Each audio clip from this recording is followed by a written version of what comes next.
ಪಿತಾಶ್ರೀ ಹಾಗೂ ಆಪತ್ ಬಾಂಧವನನ್ನು ಬಲಿ ಕೊಡಲಾರೆ. ಸಾಯುವುದಾದರೆ ನಾನೇ ಸಾಯುತ್ತೇನೆ. ಸರಿ, ಹಾಗಾದರೆ ಮರಣ ನಿನಗಾಗಿ ಕಾಯುತ್ತಿದೆ, ಸಿದ್ಧಳಾಗು.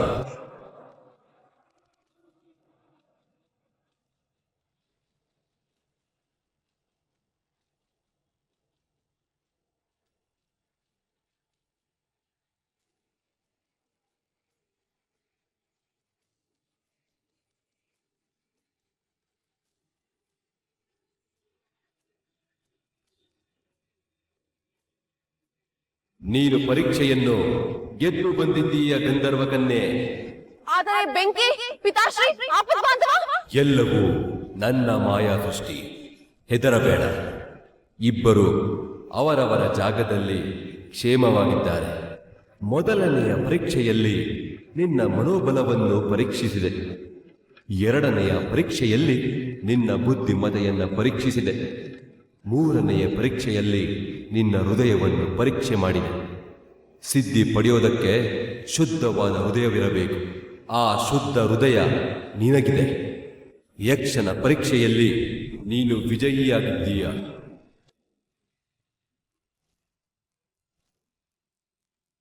ಈ ಪಾತ್ರೆಯಲ್ಲಿ ನದಿಯ ನೀರು ತುಂಬಿ ಆಕಾಶದಲ್ಲಿ ಚಂದ್ರ ಪೂರ್ಣವಾಗಿ ಕಾಣಿಸಿದ್ದಾಗ ಯಕ್ಷ ಮಂತ್ರ ಪಠಿಸು. ಚಂದ್ರನ ಬಿಂಬ ನೀರಿನಲ್ಲಿ ಕಾಣಿಸಬೇಕು.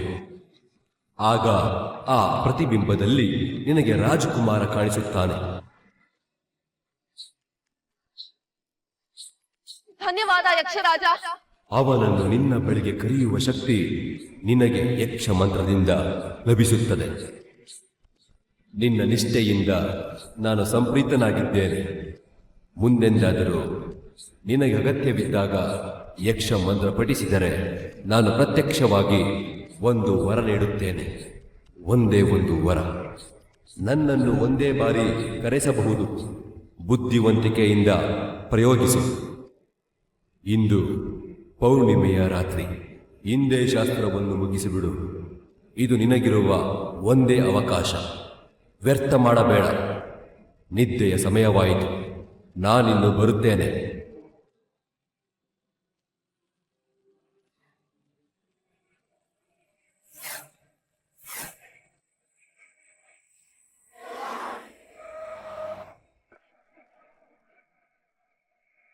ಯಾಕೆ ನಿಲ್ಸಿದೆ? ಸ್ಟ್ರೇಟ್ ಹೋಗು ಹರ್ಷ.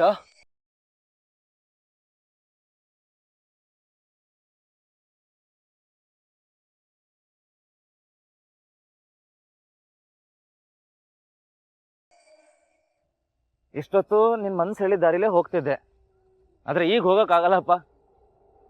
ನಿನ್ ಮನ್ಸು ತಪ್ಪು ತೋರಿಸ್ತಿದೆ. ಮತ್ತ್ಯಾಕೆ ಆಮ್ರಪಾಲಿ ಇಲ್ಲೇ ಎಲ್ಲೋ ಇದ್ದಾರೆ ಅಂತ ಅನ್ಸ್ತಾ ಇದೆ ನಂಗೆ. ಇಲ್ಲ ಇಲ್ಲ, ನಾಗಬನದಲ್ಲಿ ಮಾಡಿದ ಮಿಸ್ಟೇಕ್ ಮತ್ತೆ ಮಾಡೋದ್ ಬೇಡ. ನನಗ್ ಹಾಗ ಅನ್ಸ್ತಾ ಇದೆ ಅಂದ್ರೆ ಅದೇ ನಿಜ. ನನ್ನ ಇನ್ಸ್ಟಿಂಕ್ಟ್ ಈ ದಾರಿ ತೋರಿಸ್ತಾ ಇದೆ. ಅಂದ್ರೆ ಇದೇ ದಾರಿ. ನಾನು ಈ ಕಡೆನೆ ಹೋಗ್ಬೇಕು. ಆಮ್ರಪಾಲಿ ಈ ಕಡೆನೇ ಇದ್ದಾರೆ. ಏನ್ ಹೇಳ್ತಿದ್ಯಾ ಪ್ರದ್ಯುಮ್ನ? ನೀನ್ ಇವತ್ತಂತೂ ಸಿಕ್ಕಾಪಟ್ಟೆ ಕನ್ಫ್ಯೂಸ್ ಮಾಡ್ತಿದ್ಯಾ. ಫಸ್ಟ್ ಆಫ್ ಆಲ್ ದಾರಿ ಗೊತ್ತಿಲ್ದಿರೋ ಜಾಗದಲ್ಲಿ ಇಷ್ಟು ದೂರ ಕರ್ಕೊಂಡ್ ಬಂದಿದ್ಯಾ. ಈಗ ಈ ಕಾಡಲ್ಲಿ ದಾರಿ ಇಲ್ದಿರೋ ಜಾಗದಲ್ಲಿ ದಾರಿ ಕಾಣ್ತಿದೆ ನಿನ್ಗೆ. ಅಂಡ್ ಇಂಥ ಕಾಡಲ್ಲಿ ಆಮ್ರಪಾಲಿ ಇದ್ದಾರೆ ಅಂತ ಹೇಳ್ತಿದ್ಯಾ. ಅಲ್ಲ, ಅವ್ರು ಇಷ್ಟೊತ್ತರ ಈ ಕಾಡ್ಗೆ ಯಾಕೆ ಬರ್ತಾರೆ? ಅಲ್ಲ, ನೀನ್ ಮಾತಾಡ್ತಿರೋದ್ರಲ್ಲಿ ನಿಂಗಾದ್ರೂ ಲಾಜಿಕ್ ಕಾಣಿಸ್ತಿದ್ಯಾ? ಮೊದಲು ಒಂದ್ಸಲ ಹೀಗೆ ಆಗಿತ್ತು. ನಾನು ಇನ್ಸ್ಟಿಂಕ್ಟ್ ಹೇಳಿದ ದಾರಿ ಕಡೆ ಹೋಗಿದ್ರೆ ಆಮ್ರಪಾಲಿ ಸಿಗ್ತಾ ಇದ್ರು. ಲಾಜಿಕ್ ನಂಬ್ಕೊಂಡು ಇಗ್ನೋರ್ ಮಾಡ್ಬಿಟ್ಟೆ. ಆದ್ರೆ ಇವತ್ತು ಆ ಮಿಸ್ಟೇಕ್ ಮಾಡಲ್ಲ ನಾನು. ಹರ್ಷ, ಥ್ಯಾಂಕ್ ಯು ಸೋ ಮಚ್. ಇಲ್ಲಿ ತನಕ ಒಬ್ಬ ಫ್ರೆಂಡಾಗಿ ಕರ್ಕೊಂಡ್ಬಂದಿದ್ದಕ್ಕೆ ಥ್ಯಾಂಕ್ ಯು ಸೋ ಮಚ್. ಹಾಗಂತ ಇದಾದ್ಮೇಲೆ ನಿನಗೆ ನಾನು ತೊಂದರೆ ಕೊಡಲ್ಲ. ಮುಂದಿನ ದಾರಿ ನಾನು ಒಬ್ಬನೇ ಹೋಗ್ತೀನಿ. See you. ಏನ್ ಹೇಳ್ತಿದ್ಯಾ?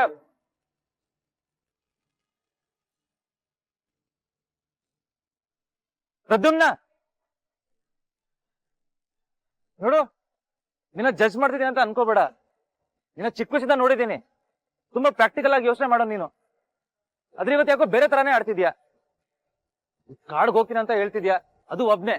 ರಿಸ್ಕ್ ಅನ್ಸಲ್ವಾ? ರಿಸ್ಕೇ ಆಗಿರ್ಬೋದು ಹರ್ಷ, ಆದ್ರೆ ನಾನು ಆಮ್ರಪಾಲಿನ ಹುಡುಕ್ಲೇಬೇಕು. ಅವ್ರಿಲ್ಲೇ ಎಲ್ಲೋ ಇದ್ದಾರೆ. ಈ ಕಾಡ್ ದಾರಿಯಲ್ಲಿ ನಡ್ಕೊಂಡು ಹೋದ್ರೆ ಪಕ್ಕ ಸಿಗ್ತಾರೆ. ಲೇಟ್ ಆಗ್ತಿದೆ, ನಾನು ಹೊಡ್ತೀನಿ. ಏಯ್,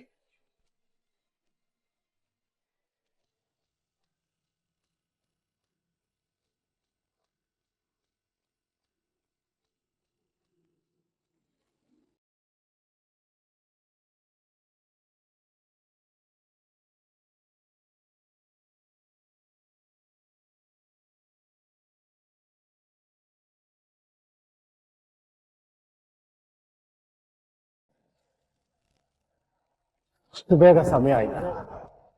ಆಮ್ರಪಾಲಿ ಕೊಟ್ಟಿದ್ದ ಕಷ್ಟಕ್ಕೆ ಇಷ್ಟು ಬೇಗ ಪ್ರತಿಫಲ ಸಿಗ್ತಾ? ಪ್ರದ್ಯುಮ್ನ, ನನ್ ಮಾತ್ ಕೇಳು. ಎಲ್ಗ್ ಹೋಗ್ತಿದ್ಯಾ? ಕಾಡಿದು ಮಧ್ಯರಾತ್ರಿ ಕಾಡ್ ಪ್ರಾಣಿ ಇರುತ್ತೆ ನೋಡು. ನನ್ ಮಾತ್ ಕೇಳು, ರಿಸ್ಕ್ ವಾಪಸ್ ಬಾ. ಆಮ್ರಪಾಲಿ ಇಲ್ಲೇ ಇದ್ದಾರೆ ಹರ್ಷ, ನಾನು ಇಲ್ಲಿಗೆ ಹೋಗ್ಲೇಬೇಕು. ದೇವ್ರೇ, ಆಮ್ರಪಾಲಿ ಆಮ್ರಪಾಲಿ, ಯಾರದು ಆಮ್ರಪಾಲಿ? ಅವ್ರ ಸಲುವಾಗಿ ಯಾಕೆ ಹೀಗೆ ಆಡ್ತಿದ್ಯಾ? ಇಷ್ಟೊತ್ತಲ್ಲಿ ಒಂಟಿಯಾಗಿ ಕಾಡ್ಗೆ ಯಾರು ಬರ್ತಾರೆ? ಅಲ್ಲ, ನೀ ಇಷ್ಟೊತ್ತಲ್ಲಿ ಕಾಡ್ ದಾರಿಗೆ ಹೇಳಿದ್ರೆ ಮನೇಲಿ ವರಿ ಮಾಡ್ಕೊಳಲ್ವಾ? ನೋವೇ, ಇಷ್ಟೊತ್ತು ನಿನ್ ಮಾತು ಕೇಳ್ದೆ, ಇನ್ನ ಆಗಲ್ಲ. You should come with me. ನನ್ ಸಿಚುವೇಶನ್ ನಿನಗೆ ಹೇಗೆ ಅರ್ಥ ಮಾಡಿಸ್ಲಿ ಹರ್ಷ? ನೋಡು, ಪ್ಲೀಸ್ ಬಿಟ್ಬಿಡು ನನ್ನ. ನಾನು ಅವ್ರನ್ನ ಹುಡುಕ್ಬೇಕು. ಯಾಕಂದ್ರೆ ನನ್ನಿಂದಾನೇ ಅವ್ರಿಗೆ ಈ ಪರಿಸ್ಥಿತಿ ಬಂದಿದ್ದು. ಅವ್ರಿಗೆ ಹೆಲ್ಪ್ ಮಾಡ್ತೀನಿ ಅಂತ ನಾನು ಅವ್ರಿಗೆ ಪ್ರಾಮಿಸ್ ಮಾಡಿದ್ದೆ ಹರ್ಷ. ಆದ್ರೆ ಆ ಪ್ರಾಮಿಸ್ನ ಬ್ರೇಕ್ ಮಾಡಿ ತಪ್ಪು ಮಾಡ್ಬಿಟ್ಟೆ. ಅವ್ರೀಗ ಒಬ್ಬರೇ ಇದ್ದಾರೆ. ನನ್ನಿಂದಾನೇ ಅವ್ರಿಗೀಗ ಕಾಡಲ್ಲಿ ಅಲಿಯೋ ಸ್ಥಿತಿ ಬಂದಿರೋದು.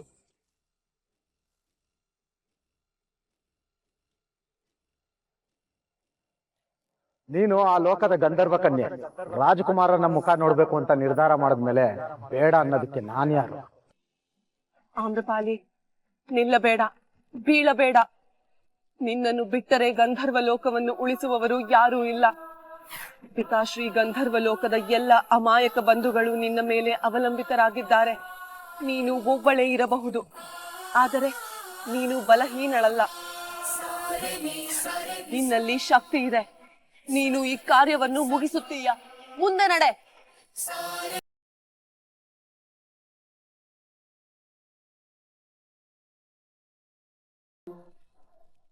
ನೋಡು, ಕಾಮ್ ಡೌನ್. ನಂಗೆ ಅರ್ಥ ಆಗುತ್ತೆ ನಿಂಗೆ ಅವ್ರ ಮೇಲೆ ಕನ್ಸರ್ನ್ ಇದೆ ಅಂತ. ಹಾಗಂತ ಕಾಡಲ್ಲಿ ಒಬ್ಬನೇ ಹೋಗಿ ಬಿಡಕ್ಕಾಗುತ್ತಾ? I am your friend. Harsha, ನನಗೇನೂ ಆಗಲ್ಲ. I'll be fine. You go, I'll come. ಒಂದ್ ನಿಮಿಷ ಪ್ರದ್ಯುಮ್ನ. ಹರ್ಷ ಪ್ಲೀಸ್, ನಿನಗೆ ಯಾವತ್ತೂ ಹೀಗೆ ಅನ್ಸಿಲ್ವಾ?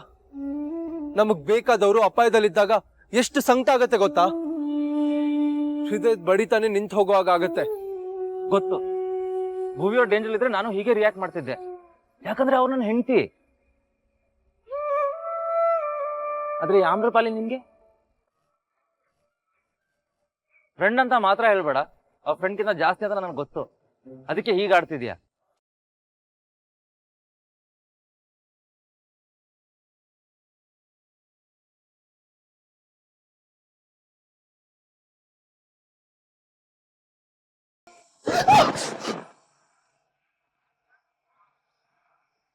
ಏನಾಯ್ತು?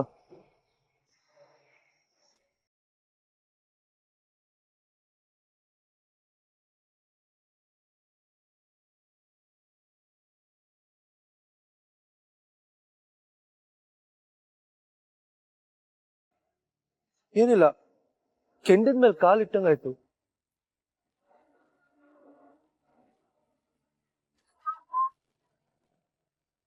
ಪ್ರದ್ಯುಮ್ನ, ನಂಗೆ ನಿಜವಾಗ್ಲೂ ಏನು ಅರ್ಥ ಆಗ್ತಾ ಇಲ್ಲ. ಬಟ್ ಒಂದ್ ಕ್ಲಿಯರ್ ಆಗಿದೆ, ನೀನ್ ನಿಜವಾಗ್ಲೂ ಕಷ್ಟದಲ್ಲಿದ್ಯಾ. ಏನ್ ಕಷ್ಟ ಅಂತ ಎಕ್ಸ್ಪ್ಲೇನ್ ಮಾಡಕ್ಕಾಗದೆ ಒದ್ದಾಡ್ತಿದ್ಯಾ.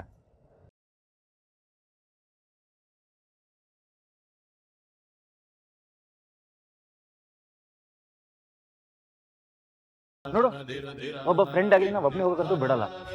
Let's go together. ನೀನ್ ಆಮ್ರಪಾಲಿ ಹುಡುಕೋದು ಅಷ್ಟು ಇಂಪಾರ್ಟೆಂಟ್ ಆದ್ರೆ ಈ ಟೈಮಲ್ಲಿ ನಿನ್ ಜೊತೆ ಇರೋದು ನಂಗೆ ಅಷ್ಟೇ ಇಂಪಾರ್ಟೆಂಟ್.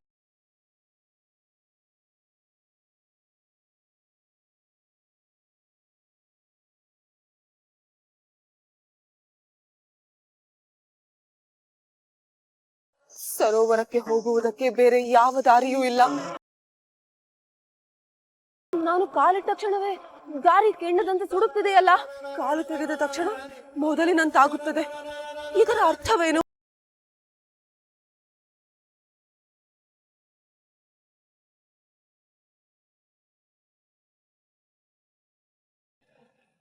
ಕುಂಡದ ಮೇಲೆ ನಡೆದೆ ನಾನು ಸರೋವರವನ್ನು ಮುಟ್ಟಬೇಕು ಎನಿಸುತ್ತದೆ. ಇರಲಿ, ಬೆಂಕಿಯ ಮಳೆಯೇ ಸುರಿದರೂ ನಾನು ಕೈ ಹಿಡಿದ ಕೆಲಸವನ್ನು ಬಿಡುವುದಿಲ್ಲ.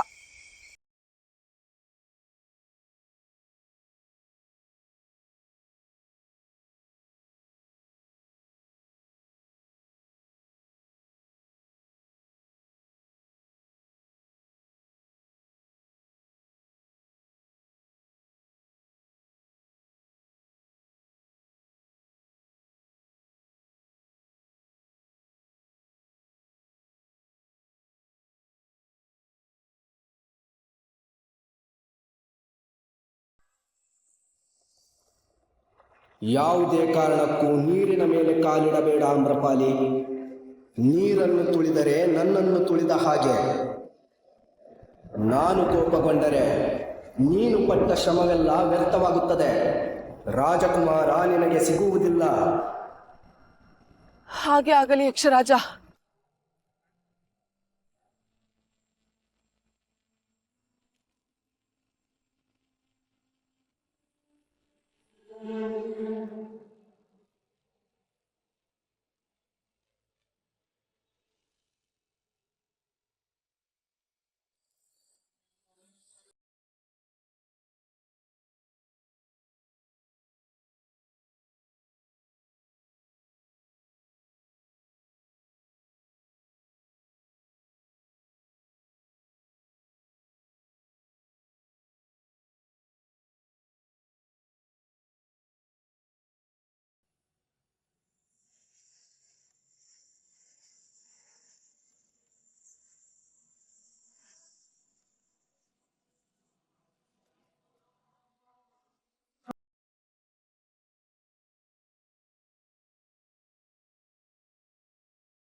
ಆಗ್ಲಿ ಆಗ್ಲಿ, ಫಲ ಸಿಗಬೇಕು ಅವಳಿಗೆ. ಯಾವುದೋ ಲೋಕದಿಂದ ಈ ಲೋಕಕ್ಕೆ ಬಂದು ಊರೂರು ಸಿಟ್ಟು ಪಡಬಾರ್ದು ಕಷ್ಟಪಟ್ಟಿದ್ದಾಳೆ. ಫಲ ಅವಳಿಗೆ ಸಿಗಬೇಕು, ಅವಳಿಗೆ ರಾಜಕುಮಾರ ಸಿಗಬೇಕು. ಈ ಜಗತ್ತು ಕ್ರೇಜಿ ಪೀಪಲ್ ಇಂದ ತುಂಬಿದೆ. ಆದ್ರೆ ನೀನ್ ಅಲ್ಲಿ ಇಷ್ಟಕ್ಕೆ ಬರಲ್ಲ ಅಂತ ಅನ್ಕೊಂಡಿದ್ದೆ. ನೀನ್ ನೋಡಿದ್ರೆ ನಂಬಿಕೆನೆ ಉಲ್ಟಾ ಮಾಡ್ಬಿಟ್ಟಿಯಲ್ಲ. ಅಲ್ಲ, ನೀನ ಈ ರೇಂಜಿಗೆ ಚೇಂಜ್ ಮಾಡಿದಿಲ್ಲ ಅಂದ್ರೆ ಆಮ್ರಪಾಲಿನ ನಾನು ನೋಡ್ಲೇಬೇಕು. ಪ್ರದ್ಯುಮ್ನ, ನಿನ್ನ ಹತ್ರನೇ ಮಾತಾಡ್ತಿರೋದು. ಆದ್ರೆ ಅಮ್ಮನಿಂದ ಮಗನ್ನ ಕಿತ್ಕೊಂತಿಯಲ್ಲ, ಅಮ್ಮನಿಗೆ ಸಮಾಧಾನ ಮಾಡೋದು ಯಾರು? ರಾಜ್ಕುಮಾರ ಉಳ್ಕೊಂಡ್ರೆ ಮಗ ಸಾಯ್ತಾನೆ, ಮಗ ಉಳ್ಕೊಂಡ್ರೆ ರಾಜ್ಕುಮಾರ ಸಾಯ್ತಾನೆ.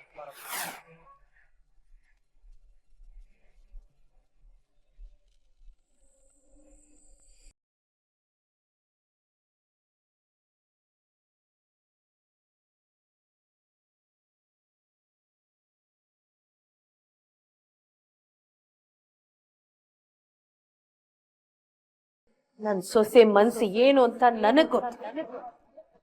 ಅವಳು ಎಷ್ಟೇ ಚಿಕ್ಕ ವಿಷಯ ಇದ್ರು ನನ್ನ ಹತ್ರ ಮುಚ್ಚಿಡಲ್ಲ. ನನಗ್ ನಂಬಿಕೆ ಇದೆ, ನನ್ ಸೊಸೆ ನನ್ನ ಹತ್ರ ಸುಳ್ಳು ಹೇಳಲ್ಲ. ದೇವು, ಆ ಟೇಬಲ್ ಮೇಲೆ ಫೋನ್ ಇಟ್ಟಿದ್ ನೋಡಿದ್ಯಾ? ದೇವು, ಯಾಕೆ ಎಷ್ಟು ಬೇಜಾರು ಮಾಡ್ಕೊಂಡಿದ್ದಿ? ಏನಾಯ್ತು? ತಪ್ಪು ಮಾಡ್ತಾ ಇದ್ದೀನಿ, ದೊಡ್ಡ ತಪ್ಪು ಮಾಡ್ತಾ ಇದ್ದೀನಿ. ಇದನ್ನ ಸರಿ ಮಾಡ್ಕೊಳ್ದೇ ಇದ್ರೆ ನನ್ನ ಕಣ್ಣಲ್ಲಿ ನಾನೇ ಬಿದ್ದು ಹೋಗ್ತೀನಿ. ಏನಾಯ್ತು ನೋಡು, ಉದ್ವೇಗಕ್ಕೊಳಗಾಗ್ಬೇಡ. ಏನಾಯ್ತು ಅಂತ ಹೇಳು. ನಿಮ್ಗೆ ಗೊತ್ತಲ್ಲ, ನಾನು ಹುಟ್ಟಿ ಮಾರನೇ ದಿನನೇ ನಮ್ಮ ತಾಯಿ ಸತ್ತು ಹೋದ್ರು. ನನ್ನನ್ನು ಬೆಳೆಸಿದ್ದು ನನ್ನ ದೊಡ್ಡ ಅಕ್ಕ. ಅವಳು ಮದ್ವೆ ಆಗಿ ಹೋದ್ಮೇಲೆ ನಾನು ನನ್ನ ತಂದೆ ಹಾಳು ಸುರಿಯೋ ಮನೇಲಿದ್ವಿ. ನಿಮ್ಮನ್ ಮದ್ವೆ ಆಗೋ ತನಕ ನೆಮ್ಮದಿ ಏನು, ಪ್ರೀತಿ ಏನು ಅಂತ ಒಂದ್ಸರಿನೂ ನೋಡಿರ್ಲಿಲ್ಲ. ಪ್ರದ್ಯುಮ್ನ ಹುಟ್ಟಿದ್ಮೇಲೆ ನಾವ್ ಈ ಮನೆಗ್ ಬಂದ್ವಿ. ಮಾಯಿ ಪ್ರೀತಿ ನೋಡ್ದೆ. ನಾನು ಹುಟ್ಟಿದಾಗಿಂದ ಅಮ್ಮನ ಪ್ರೀತಿ ನೋಡ್ಲೇ ಇಲ್ಲ.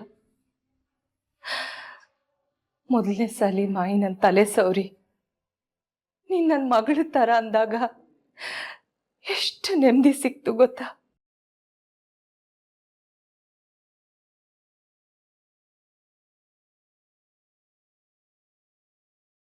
ಮೊದಲನೇ ಸಲಿ ಮಳೆ ಬಂದಾಗ ಅನ್ಸುತ್ತಲ್ಲ ಆ ಥರ. ಅವತ್ತಿಂದ ನಾನು ಮಾಯಿನ ತಾಯಿ ಸ್ಥಾನದಲ್ಲಿಟ್ಟು ನೋಡ್ತಾ ಇದ್ದೀನಿ. ದೇವು, ನಿನ್ನಂತ ಸೊಸೆ ಪಡೆಯೋದಕ್ಕೆ ಮಾಯಿ ಪುಣ್ಯ ಮಾಡಿದಾಳೆ. ಮನೆಗೆ ಬಂದು ಸೊಸೆದಿರು ಮನೆ ಹೊಡಿತಾರೆ, ಆದರೆ ನೀನು ಈ ಮನೆ ಗಟ್ಟಿಯಾಗಿ ಉಳಿಯೋದಕ್ಕೆ, ಒಟ್ಟಾಗಿರೋದಕ್ಕೆ ಎಷ್ಟು ಕಷ್ಟಪಟ್ಟಿದ್ಯಾ ಗೊತ್ತಾ ನೀನು. ಆದರೆ ಇದು ಮಾಯಿಗೆ ಪ್ರದ್ಯುಮ್ನ ಹುಟ್ಟೋ ತನಕ ಗೊತ್ತಾಗಿಲ್ಲ ನೋಡು, ಅದು ನನಗೆ ಬೇಸರ ತರಿಸೋದು. ಆದ್ರೆ ಮಾಯಿ ಮೇಲೆ ನಂಗೆ ಈ ವಿಷಯದಲ್ಲಿ ಬೇಜಾರಿಲ್ಲ ರೀ. ಯಾಕೆಂದ್ರೆ ಮಾವನವ್ರಿಗೆ ನಮ್ಮ ಮದ್ವೆ ಇಷ್ಟ ಇರ್ಲಿಲ್ಲ. ಮಾಯಿ ಅವ್ರನ್ನ ಎದುರಾಕೊಳ್ಳೋಕ್ಕಾಗ್ತಾ ಇತ್ತಾ ಹೇಳಿ? ಮಾವನವ್ರು ಹೋದಾಗಿಂದ ಮಾಯಿ ಎಷ್ಟು ಚೆನ್ನಾಗಿ ಮನೆ ನಡೆಸ್ಕೊಂಡು ಬಂದಿದ್ದಾರೆ. ಇಡೀ ಊರೂರೇ ಒಂದಿನನು ಒಂದು ಹೆಣ್ಣು ಮನೆ ನಡೆಸ್ಕೊಂಡು ಬರ್ತಾ ಇದ್ದಾಳೆ ಅಂತ ಯಾವತ್ತೂ ಬೆರಳು ಮಾಡಿ ತೋರಿಸ್ತಲೇ ಇರೋ ಹಾಗೆ ನಡ್ಸ್ಕೊಂಡು ಬಂದಿದ್ದಾರೆ. ನಾನೆಲ್ಲಾದ್ರೂ ಹೊರಗೆ ಹೋದಾಗ ಶಾಂತ ದುರ್ಗಾ ಅರಸ್ ಸೊಸೆ ಅಂತ ಹೇಳ್ಕೊಳಕ್ಕೆ ಎಷ್ಟು ಹೆಮ್ಮೆ ಆಗತ್ತೆ. ಆದ್ರೆ ಈಗ ನಾನು ಮೋಸ ಮಾಡ್ತಾ ಇದ್ದೀನಿ ಅನ್ಸ್ತಿದೆ. ಇದೇ ಮಾತನ್ನ ನಿನಗೆ 27 ವರ್ಷಗಳ ಹಿಂದೆ ಹೇಳಿದ್ದೆ, ಮನೆಯವ್ರಿಗೆ ಮೋಸ ಮಾಡೋದು ಬೇಡ ಅಂತ. ಇವನ ಮೈಯಲ್ಲಿ ಹರಿತಾ ಇರೋದು ಅರಸು ಮನೆ ರಕ್ತ ಅಲ್ಲ ದೇವು. ಮಾಯಿಗೆ ಮನೆ ರಕ್ತ ಸಂಬಂಧ ಅಂದ್ರೆ ಎಷ್ಟು ಮುಖ್ಯ ಅಂತ ಗೊತ್ತು ತಾನೆ. ಈ ಮಗುನ ಕರ್ಕೊಂಡೋಗಿ ಅರಸು ಮನೆ ವಾರಸದಾರ ಅಂತ ಸುಳ್ಳು ಹೇಳ್ತೀಯಾ? ಇನ್ಮೇಲಿಂದ ಇವನೇ ನಮ್ಮಗ ಪ್ರದ್ಯುಮ್ನ ಅರಸ್. ಆ ಕ್ಷಣ ನನ್ನ ತಾಯಿ ಆಗಿದ್ದೆ. ನನಗ್ ಮಗು ಬೇಕಿತ್ತು, ಮಗುಗೆ ತಾಯಿ ಬೇಕಿತ್ತು. ಹೇಗ್ ಬಿಟ್ಟು ಬರಕ್ ಮನ್ಸಾಗ್ತಿತ್ತು ಪ್ರದ್ಯುಮ್ನನ್ನ. ಆದ್ರೆ ಈಗ ನಾನ್ ಸೊಸೆಯಾಗಿ ಯೋಚನೆ ಮಾಡ್ತಾ ಇದ್ದೀನಿ. ನಾನ್ ತಪ್ಪು ಮಾಡ್ತಾ ಇದ್ದೀನಿ. ಸುಳ್ಳು ಹೇಳ್ಬಾರ್ದಿತ್ತು ಮಾಯಿಗೆ. ದೇವು, ಆಗಿದ್ದಾಗೋಯ್ತು. ನೀನು ಅದನ್ನೇ ಮನಸ್ಸು ಕಚ್ಕೊಂಡ್ರೆ ನಿನ್ನ ನೆಮ್ಮದಿ ಏನಾಗಬೇಕು, ನಿನ್ನ ಆರೋಗ್ಯ ಏನಾಗಬೇಕು? ನಿನ್ನ ಮಗ ಈಗಾಗಲೇ ನುಂಗ ನೀರು ಕುಡಿದ್ಯಾ ನೀ ಮನೆಯಲ್ಲಿ. ಅದಕ್ಕೆ ನಾನು ನಿರ್ಧಾರಕ್ಕೆ ಬಂದಿದ್ದೀನಿ. ಮಾಯಿಗೆ ನಾನು ನಿಜ ಹೇಳ್ಬಿಡ್ತೀನಿ.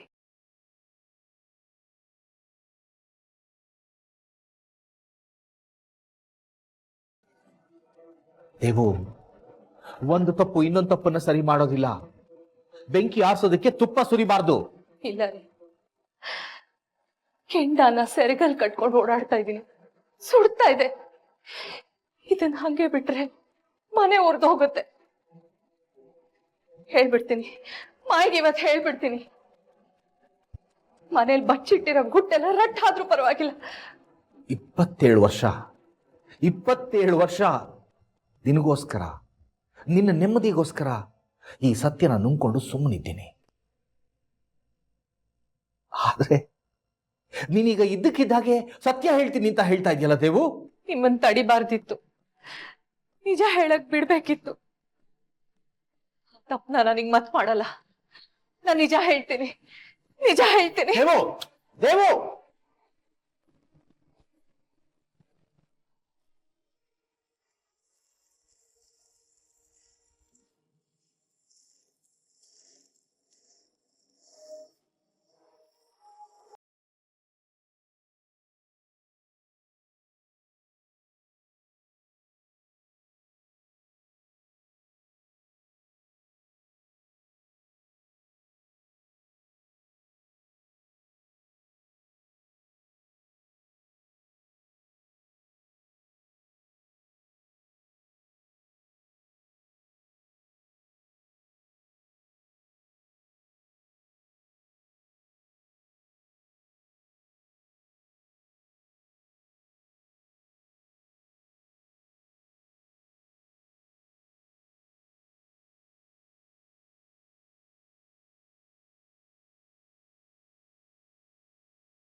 ಓಂ ಮಣಿಭದ್ರಾಯ ಚೇತಕಾಯ ಸರ್ವಕಾರ್ಯ ಸಿದ್ಧಿಂ ಕುರು ಕುರು ಸ್ವಾಹ. ಓಂ ಮಣಿಭದ್ರಾಯ ಚೇತಕಾಯ ಸರ್ವಕಾರ್ಯ ಸಿದ್ಧಿಂ ಕುರು ಕುರು ಸ್ವಾಹ.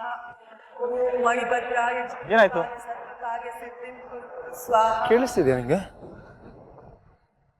ಏನು? ಓಂ ನಮೋ ಮಣಿಭದ್ರಾಯ ಚೇತಕಾಯ ಸರ್ವಕಾರ್ಯ ಸಿದ್ಧಿಂ ಕುರು ಕುರು ಸ್ವಾಹ.